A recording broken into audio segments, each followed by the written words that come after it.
Hi and welcome to the Grim Adventures. Today we're talking to Aitch from ClockWork Goblin Games, who are developing Conflict 47 with Warlord. Good afternoon, Aitch. Firstly, what is your role within ClockWork Goblin Games? There's three of us in the company. There's Chris and Russ. Chris is rules boffin, and he works through those and rules and background. That's predominantly his. Russ is the sculptor, 3D sculptor, and imagery, and anything that's to do with an arty flair to it.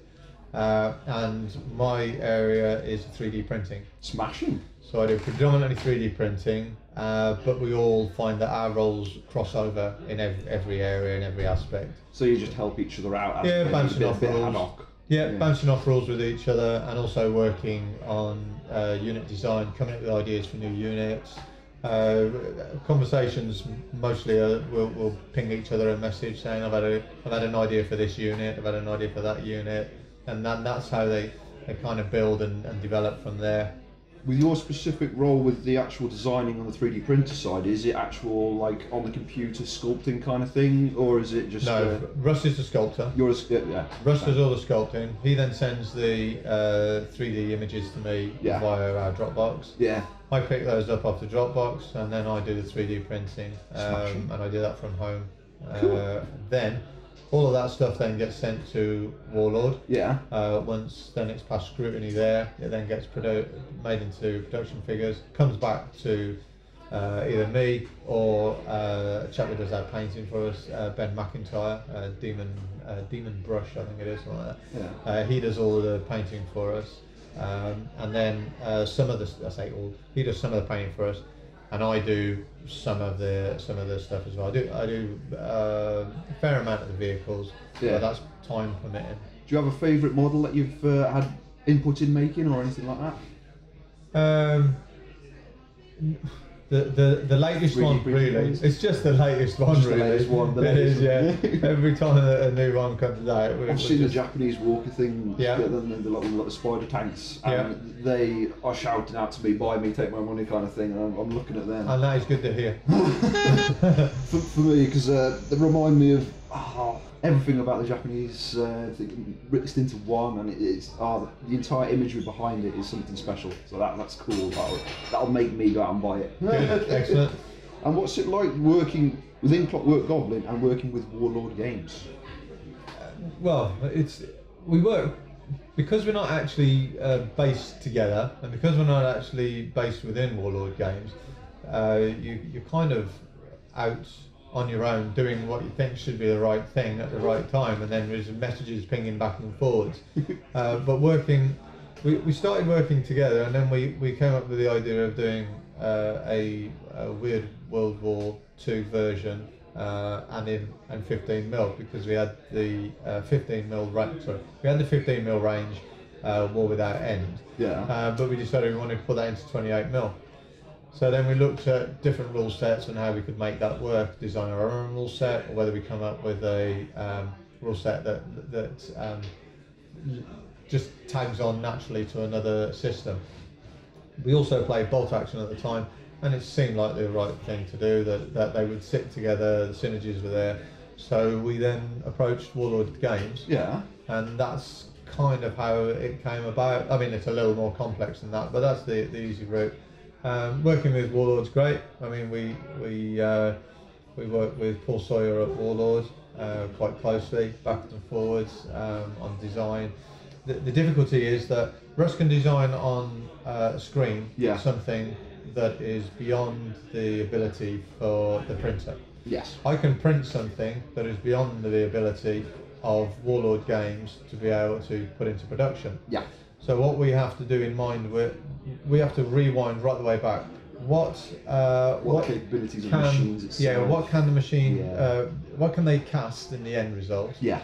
So on the design front and then the printing front, you have to have that in mind all the time. Yeah. Otherwise, you'll end up with realistic sized barrels, which will be way too thin. Yeah. Realistic sized fingers, which will be way too thin for them to.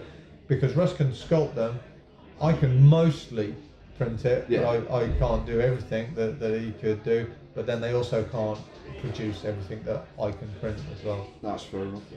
And are you excited about going to Initiative 17? Yeah, that should be good. I mean, we're 12 months in. We are, what was it, August last year, so we're only just 12 months in, so it'll be, that'll be, what, 14 months into our Conflict 47 in 28 mil, and already Alan and Telford Stags and everybody on Initiative 17 have put that thing together. It's just, for 14 months into the game, it's massive, and yeah, we're really excited, and it's fairly local, so it's pretty good for us. That's true. What's your favourite aspect of Conflict 47, specifically for you? Well, I play Germans predominantly. Although when the Italians come out, there may be an option that I may be forced to go down the route of getting some allies that, because of the new Italians, are going to be standing. But I also do Japanese. So, what's your favourite thing about the Japanese? I like the exoskeleton. Japanese, I like the heavy armour. Yes. Heavy armour, the exoskeleton, their stuff is fantastic. Even though I do say myself, it's our company. But yeah, I like those. I think they're great. From the German point of view, my Totem Corp delivery system. I like my Totem Corp delivery van. I've got 12 Totem Corp in the back of local Blitz. Yeah. And that's rocket down the road. Yeah. Send them over and jump out. If they survive, then it gives somebody to worry about. The big aspect of it, the big picture of it, what I really enjoy about what we're doing with Conflict 47 is the fact that we can bring to the table weird war stuff, crazy stuff under the table that people are going to love playing with and enjoy, but also then you've still got that throwback to it being a World War II based game. Yeah. You look at the table, your first reaction is, oh, it's World War II. Oh, hold on a minute. No, it's not. And that's what we want. We want it to look, everything that we put on the table needs to have some, okay, Nat Jaeger and that sort of thing, perhaps the exception, but we want it to look like it fits that world. Yeah. We don't want it to look like outside of the World War II. Yeah. So it needs to have that World War II grounding, but be weird World War II. And even more so than that, it needs to be Conflict 47. For us, Conflict 47 is its own genre, if you like. It lends itself to the genre of weird World War II, but we think that we're now developing something that has got its own life and its own genre, if you want. I'm with you. That's smashing. And is there any snippets that perhaps you could share on the future projects or any directions you'll be taking in the future? So 28 mil. Or 15 mil. Whichever you'd like to say. I perhaps shouldn't have said that. Is that a snippet? That could be it. We've got plans ahead for they're all set in ready for Resurgence. That's already set up. We've got plans for the next book. They're already in the pipeline. But outside that, we've also got other plans. I mean, there's going to be Rift-Tech. AT, so you're going to have Rift-Tech AT. We're going to have more Rift-Tech weaponry down into troops. So units are going to have more Rift-Tech weaponry. Evolving the entire system then and making its longevity that much more. Yeah, we're going to have loads of depth to it. Yeah. When you come to play a game, you pick a game with your mate and you say, right, we're going to play 1,500 points today. So fine.